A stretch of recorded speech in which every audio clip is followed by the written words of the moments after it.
कहानी की शुरुआत होती है एक साइंटिफिक लैब से। वहाँ पर चूहों के ऊपर कुछ एक्सपेरिमेंट किए जा रहे थे। एक साइंटिस्ट बहुत ही बड़ा एक्सपेरिमेंट कर रहा था। उसने एक चूहे को खास तरह का सीरम दिया और फिर उसे एक बंद डब्बे में रखा। कुछ देर बाद जब उसने उस चूहे को चेक किया तो उसकी आंखें हैरानी और खुशी से भर गई। एक्सपेरिमेंट कामयाब हो गया था। वो तुरंत अपने सीनियर के पास भागा जिनका नाम है डॉक्टर आंद्रेस। उसने उन्हें ये जबरदस्त खबर बताई। जिस प्रोजेक्ट पर वो लोग काफी सालों से काम कर रहे थे उसमें आखिरकार बड़ी सफलता मिली। इस बड़ी कामयाबी के बाद एक बड़ी प्रेस कॉन्फ्रेंस रखी गई। डॉक्टर आंद्रेस लोगों के सामने खड़े हुए और अपना काम समझाया। उन्होंने दुनिया की मुश्किलों के बारे में बात की। हर तरफ जंग, मौसम का बदलना और प्रदूषण जैसी चीजें लोगों को परेशान कर रही हैं। उन्होंने टेबल पर रखा हुआ एक छोटा बॉक्स हटाया और उसके नीचे एक छोटा सा आदमी खड़ा था। ये हैं डॉक्टर जॉर्जन, जो इस प्रोजेक्ट के मेन साइंटिस्ट हैं। उन्हें देखकर सब लोग बिल्कुल चुप हो गए। डॉक्टर जॉर्जन ने बताया कि उनकी टीम के 32 लोग, जिनमें उनकी पत्नी भी शामिल है, सबने अपनी मर्जी से ये प्रोसेस किया। वो सब लोग अब 5 इंच के हो चुके हैं। उन्होंने सबको भरोसा दिलाया कि ये प्रोसेस बिल्कुल सेफ है और कोई दर्द भी नहीं होगा आपको। अपनी बात को साबित करने के लिए एक और आदमी ट्रॉली पर बाकी की टीम को ले आया। सभी लोग हैरानी से देखने लगे। उस ट्रॉली पर बहुत से छोटे लोग हाथ हिला रहे थे। डॉक्टर जॉर्जन ने कहा कि ये एक नए युग की शुरुआत है और 5 साल की छुपी हुई मेहनत का नतीजा। इस एक्सपेरिमेंट से पूरी दुनिया को कितना फायदा होगा ये दिखाने के लिए एक असिस्टेंट ने छोटी प्लास्टिक की थैली उठाई। उसने कहा कि इस छोटी सी थैली में पिछले 5 साल में इन 32 लोगों का पूरा कचरा रखा हुआ है। उनका आइडिया बिल्कुल साफ था। छोटा होने से इंसान थोड़ी जगह, थोड़ा खाना, सब कुछ कम ही करेगा। डॉक्टर जॉर्जन ने पूरी दुनिया को खुला न्योता दिया कि जो भी चाहे वो इस प्रोसेस से गुजर सकता है। ये खबर जंगल की आग की तरह पूरी दुनिया में फैल गई। सब लोग डाउनसाइजिंग यानी छोटे होने के बारे में बात करने लगे। अब कहानी का फोकस हमारे हीरो पॉल पर जाता है। पॉल इस वक्त एक बहुत ही नॉर्मल जिंदगी जी रहा था, अपनी बीमार माँ का घर पर ख्याल रखते हुए। बदकिस्मती से उसके बहुत ख्याल रखने के बावजूद उसकी माँ की तबीयत बिगड़ती गई और कुछ समय बाद उनकी मौत भी हो गई। पॉल एक फैक्ट्री में काम करता था और साथ साथ बीमार लोगों की मदद भी। उसे तहे दिल से लोगों की मदद करना बहुत पसंद था। पॉल की शादी ऑड्री नाम की एक औरत से हुई। उनके बच्चे तो नहीं थे, लेकिन दोनों एक दूसरे से बहुत प्यार करते हैं। शादी के बाद उन्होंने एक नया घर खरीदा जिसमें उनकी सारी सेविंग्स खत्म हो गई। तब पॉल को समझ आया कि अपने सपनों को पूरा करना कितना मुश्किल और महंगा है। एक शाम पॉल और ऑड्री अपने दोस्तों के साथ एक पार्टी में गए। इस पार्टी की मेन अट्रैक्शन 2 छोटे लोग थे, डेव और कैरल। ये लोग यहाँ पर डाउन साइजिंग का फायदा बताने आए हैं। डेव ने भीड़ को बताया कि छोटा होने का कोई नुकसान नहीं है। उन्हें जो कुछ भी पसंद है वो सब कुछ कर सकते हैं, लेकिन एक ऐसी दुनिया में जहाँ उनका पैसा कई गुना ज्यादा चलेगा। उसने बताया कि हमारी कम्युनिटी का नाम लेजर लैंड है, जहाँ सब कुछ बहुत सस्ता है। उसने अपनी बड़ी हवेली के बारे में बताया, जो नॉर्मल जिंदगी में तो वो कभी ना खरीद पाता। इस प्रेजेंटेशन का पॉल और ऑड्री पर बहुत गहरा असर पड़ा। घर पहुंचने के बाद उनके दिमाग में नए नए सपने घूमने लगे। कुछ ही दिन बाद उन्हें लेजर लैंड देखने के लिए बुलाया गया। अगली सुबह वो दोनों वहां पर गए। एक बिल्कुल साफ, सुंदर और परफेक्ट जगह जो सिर्फ छोटे लोगों के लिए बनी है। एक खुश मिजाज छोटे आदमी ने उनका स्वागत किया और उन्हें टूर दिया। उसने अपना आलीशान घर दिखाया जो उसने सिर्फ $12 में खरीदा है। उसने सबको अपनी साइज में छोटी पत्नी से भी मिलवाया और दोनों ने अपनी खुशहाल जिंदगी की तस्वीर बुन दी। बिना पैसे की चिंता करे एक आरामदायक जिंदगी का वादा अब बहुत ही खूबसूरत लग रहा था। टूर देने वाला छोटा आदमी पॉल और ऑड्री को और ज्यादा समझाता गया। उसने बताया कि छोटा होने के बाद मेरी जिंदगी पूरी तरह बदल गई। कोई भी अपने शरीर में ये बदलाव करवा सकता है और किसी तरह की कोई प्रॉब्लम नहीं आएगी।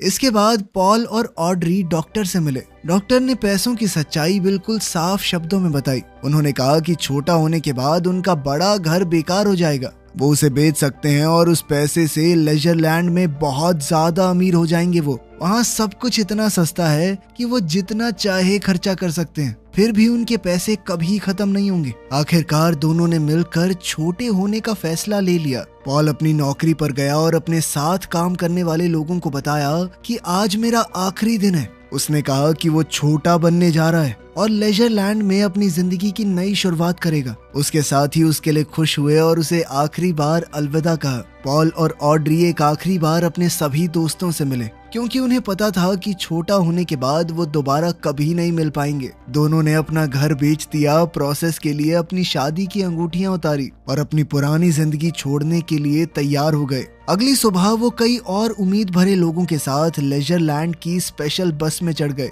वो बस उन्हें एक बहुत बड़ी फैक्ट्री में ले गई जहाँ पर इंसानों को बदलने का काम होता था। यहाँ उन्हें एक आखिरी मौका दिया गया अपना फैसला बदलने का। एक ऑफिसर ने पूछा कि क्या आपके मन में कोई भी डाउट है, कोई आपको मजबूर तो नहीं कर रहा? पॉल और ऑड्री दोनों ने पूरे भरोसे के साथ कहा कि वो अपनी मर्जी से ये सब कुछ कर रहे हैं। उन्हें बताया गया कि आदमी और औरतों का प्रोसेस अलग अलग जगहों पर होता है। दोनों आखिरी बार गले लगे और वादा किया कि दूसरी तरफ मिलेंगे। पॉल को उसके एरिया में ले जाया गया जहां बहुत सारे नंगे आदमी खड़े थे। उन्हें छोटा करने की तैयारी पूरे जोरों शोरों पर थी।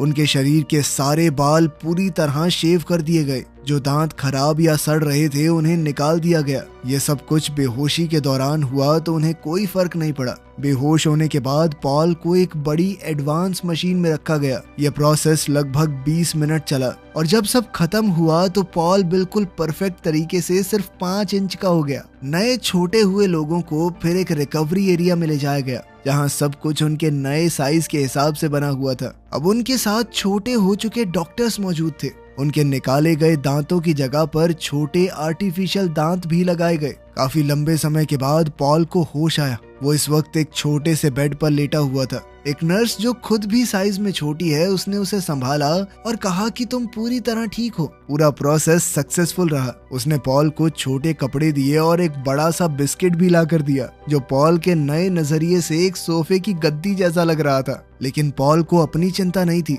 उसकी आंखें तो सिर्फ उसकी पत्नी ऑड्री को ढूंढ रही थी। उसी वक्त उसका फोन बजा। ये कॉल ऑड्री का था। उसकी आवाज में डर और पछतावा भरा पड़ा था। उसने जो कहा वो सुनकर पॉल पूरी तरह से टूट गया।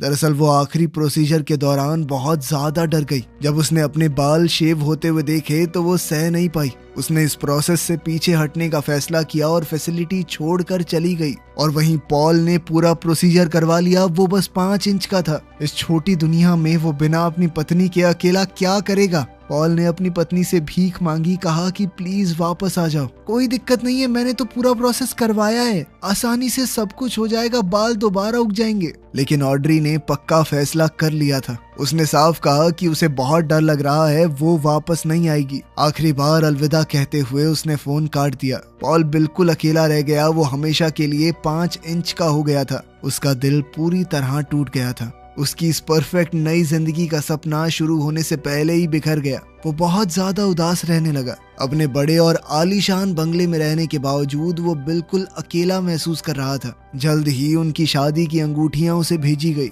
उन्हें देखकर जो उसके साइज के हिसाब से बहुत ज्यादा बड़ी हैं, उसका दर्द और ज्यादा गहरा हो गया। एक पूरा साल गुजर गया। पॉल अकेला ही रहा। वो ऐश की जिंदगी तो जी रहा था लेकिन उसे बांटने के लिए उसके पास कोई नहीं था। कभी कभी वो अपने दोस्त डेव से मिलता है जो उसे समझाता था कि यहाँ पर बहुत सारी औरतें हैं, कोई मिल जाएगी तुझे, इतना क्यों सोच रहा है। एक शाम पॉल अपने घर पर एक डेट के साथ था लेकिन सब कुछ थोड़ा जबरदस्ती खाली सा लग रहा था। उसके ऊपर वाले फ्लोर का पड़ोसी डूसान, जिसे हल्ला मचाने और पार्टी करने का बहुत शौक है, अचानक अंदर घुस आया। उसने पॉल को अपनी बड़ी पार्टी का इनविटेशन दिया। पॉल के पास वैसे भी कुछ करने को था नहीं तो उसने हाँ कह दिया।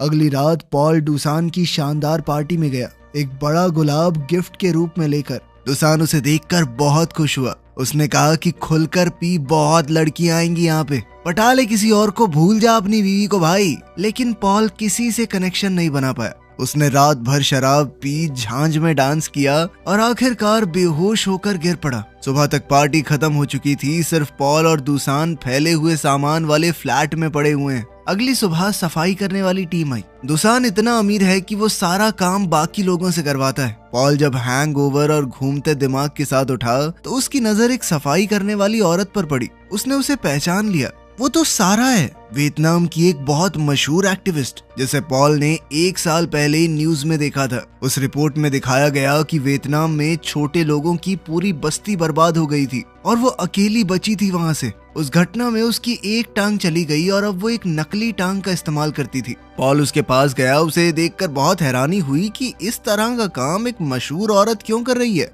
उसने कहा कि मैं तुम्हारी कहानी जानता हूँ और कहने लगा कि तुम तो पहले एक जर्नलिस्ट थी, ये सफाई का काम क्यों कर रही हो। सारा ने सीधे तौर पर कहा कि मुझे जिंदा रहना है और ये नौकरी थोड़े पैसे देती है जिंदगी काटने के लिए। पॉल ने देखा कि वो दुसान के फ्लैट से कुछ दवाइयां इकट्ठा कर रही है। पॉल ने उसे रोका, कहा कि ये दवाइयां लेना ठीक नहीं होगा। उसने बताया कि एक बीमार दोस्त के लिए है। दुसान दरअसल सफाई वालों को खुली छूट देता है कि जिसे जो चीज काम की लगे वो ले सकता है। पॉल भी अपनी पिछली जिंदगी में बीमार लोगों की मदद करता था। उसने ध्यान दिया कि सारा की नकली टांग गलत तरीके से लगी है और उसे चलते हुए दर्द हो रहा होगा। उसने कहा कि मैं ठीक कर सकता हूँ तुम्हारी टांग को। सारा उसकी इस बात से बहुत खुश हुई। उसने पॉल से कहा कि तुम एक अच्छे आदमी हो और साथ ही तुम्हें मेडिकल नॉलेज भी है, तो क्या तुम मेरी बीमार दोस्त को देखने चलोगे। उसकी मजबूरी देखते हुए और अपनी जिंदगी को कोई मतलब देने के लिए पॉल ने हाँ कह दिया। वो अपनी लग्जरी वाली जिंदगी छोड़कर सारा के साथ बस में चढ़ गया और लेजर लैंड के उस हिस्से की तरफ गया जिसके बारे में उसे कभी पता नहीं था।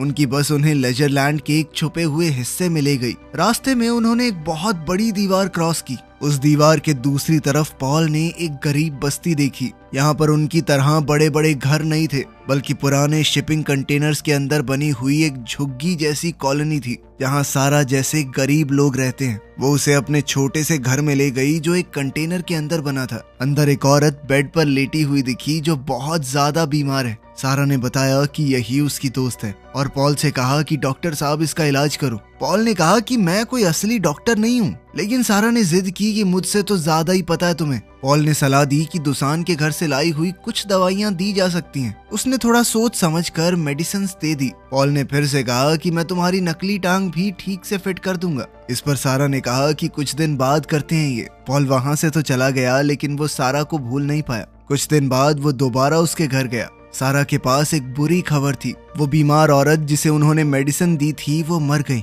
उसने डर के साथ कहा कि शायद मैंने उसे ज्यादा दवाई दे दी, लेकिन उसने ये भी कहा कि मरने से पहले उसके चेहरे पर मुस्कान थी, मानो उसे दर्द से आखिरकार छुटकारा मिल गया हो। पॉल ने फिर उसकी नकली टांग ठीक करनी शुरू की। जब वो ढीले स्क्रूज को टाइट कर रहा था तो सारा ने अपनी कहानी बतानी शुरू की। उसने बताया कि वियतनाम में मैंने सरकार के डैम प्रोजेक्ट के खिलाफ प्रोटेस्ट किया था, इसीलिए मुझे जेल में डाल दिया गया। उसकी बहन भी उसके साथ जेल गई और वहां पर हुई पिटाई को सह नहीं पाई, मर गई। इस सब के दौरान ही एक दुर्घटना में उसकी टांग चली गई। पॉल अपना काम कर ही रहा था कि अचानक से नकली टांग टूट गई। सारा बहुत गुस्सा हो गई कि जैसी चल रही थी वैसी भी नहीं छोड़ी तूने तो। लेकिन पॉल ने हार नहीं मानी। उसने सारा को कंधों पर उठाया और अपनी गलती सुधारने के लिए कहा कि सफाई का काम मैं करूंगा जब तक तुम्हारी टांग ठीक नहीं कर देता। अब वो लेजर लैंड के अमीर लोगों के घर की सफाई करने लगा। ये काम उसके पिछले कामों से बहुत नीचा काम था, लेकिन पॉल को इस बात से कोई प्रॉब्लम नहीं थी।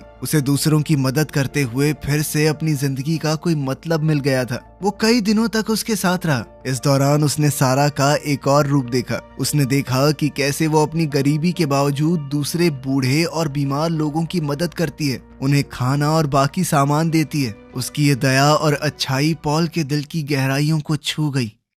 एक दिन जब दोनों मिलकर दुसान का फ्लैट साफ कर रहे थे, दुसान ने पॉल को देखा और हंस दिया। उसने मजाक किया कि पहले यहाँ हवेली के मालिक थे और अब साफ सफाई वाले, क्या चल रहा है भाई। पॉल ने सिर्फ इतना कहा कि लंबी कहानी है, फिर कभी सुनाऊंगा। दुसान भी समझ गया था कि जो भी है मेरा दोस्त खुश तो लग रहा है। दुसान इस वक्त एक दूसरे आदमी के साथ नॉर्वे जाने के एक सीक्रेट और बहुत ज्यादा पैसे मिलने वाले मिशन के बारे में बात कर रहा था। दुसान ने पॉल को भी साथ चलने को कहा। जब सारा ने ये सुना तो उसने तुरंत कहा कि अगर पॉल जा रहा है तो मैं भी जाऊंगी। पॉल ने कहा कि ये खतरनाक हो सकता है, लेकिन सारा ने अपना फैसला नहीं बदला। उसने कहा कि नॉर्वे जाना उसका पुराना सपना है। आखिरकार पॉल, सारा, दुसान और उसका साथी एक खास बोट में चढ़े और समुद्र के लंबे सफर पर निकल गए। इस सफर के दौरान पॉल की मुलाकात डाउन साइजिंग प्रोजेक्ट के असली इन्वेंटर डॉक्टर जॉर्जन से हुई और उनकी पत्नी एनी से भी। वो दोनों भी इस मिशन पर जा रहे थे। डॉक्टर जॉर्जन ने पॉल को एक भयानक सच बताया।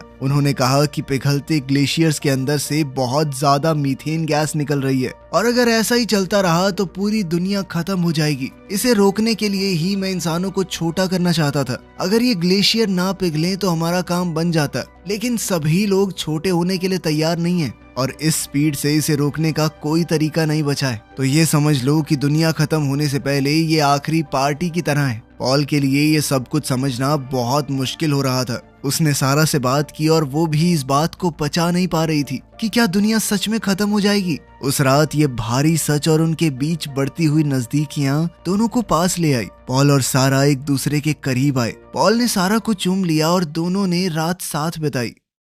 एक लंबे सफर के बाद उनका ग्रुप नॉर्वे पहुंच गया। वहां उन्हें छोटे लोगों की एक प्यारी सी कम्युनिटी मिली जो नेचर के साथ बिल्कुल शांति से रह रही थी। लेजरलैंड की तरह दीवारें और अलग अलग रहने का सिस्टम यहाँ पर नहीं है। वहाँ के लोग डॉक्टर जॉर्जन और उनकी पत्नी को देखकर बहुत खुश हुए। कम्युनिटी की एक औरत पॉल को घुमाने ले गई। वो उसे एक बड़े पहाड़ के अंदर बनी एक बहुत बड़ी टनल के पास ले गई। उसने बताया कि यही उनकी जिंदा रहने की आखिरी उम्मीद है। पहाड़ के लगभग 2 किलोमीटर नीचे एक बहुत बड़ा अंडरग्राउंड बंकर बना हुआ है। अंदर एक ऐसी जगह बनाई गई है जहां खाने और पानी की कभी कमी नहीं पड़ेगी। कुछ चुने हुए लोग 8000 साल तक जमीन के नीचे रहेंगे जब तक ऊपर की दुनिया दोबारा से रहने लायक नहीं बन जाती। उन्होंने खाना, पानी और जरूरी चीजों का पूरा सामान स्टॉक कर रखा था। इंसानी प्रजाति को वो खत्म नहीं होने देंगे। ये सब सुनकर पॉल के अंदर एक नया जज्बा आ गया। उसे लगा कि अगर वो अंदर गया तो उसकी जिंदगी किसी काम में आएगी।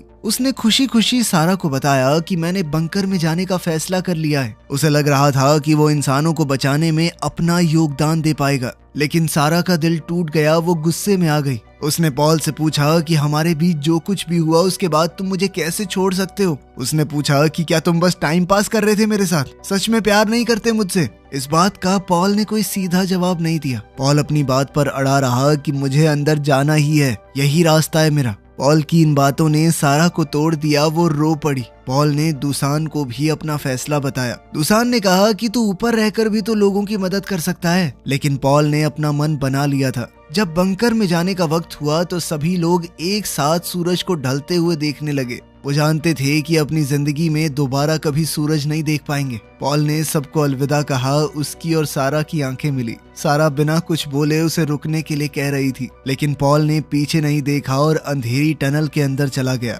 लोगों ने लगभग 2 किलोमीटर लंबा ये रास्ता तय करना शुरू किया। अंदर अंधेरा था और उन्हें पूरी रात चलना होगा। पॉल लाइन के बिल्कुल लास्ट में चल रहा था। हर एक बढ़ते कदम के साथ पॉल का मन कमजोर होता गया। उसने सारा, दुसान और उन सभी रिश्तों के बारे में सोचा जो उसने बनाए थे। वो समझ गया था कि सिर्फ जिंदा रहना जिंदगी नहीं होती। अगर अपने लोग ही जिंदा नहीं रहेंगे तो वो जीकर क्या करेगा। बाहर सारा और दुसान टनल के एंट्रेंस पर खड़े थे, इस उम्मीद के साथ कि शायद पॉल लौट आएगा। तभी उन्होंने देखा कि अंधेरे से कोई बाहर आया। वो पॉल ही था। उसने अपना फैसला बदल लिया। दुसान हंसकर कहने लगा, मुझे पहले से पता था कहीं नहीं जाएगा तू। लेकिन पॉल सीधा सारा के पास गया। उसकी आंखों में आंखें डालकर उसने सच कहा कि मैं भी तुमसे प्यार करता हूँ। अब उन्होंने फालतू ऐश भरी जिंदगी छोड़कर लोगों की मदद करते हुए जिंदगी बिताने का फैसला किया।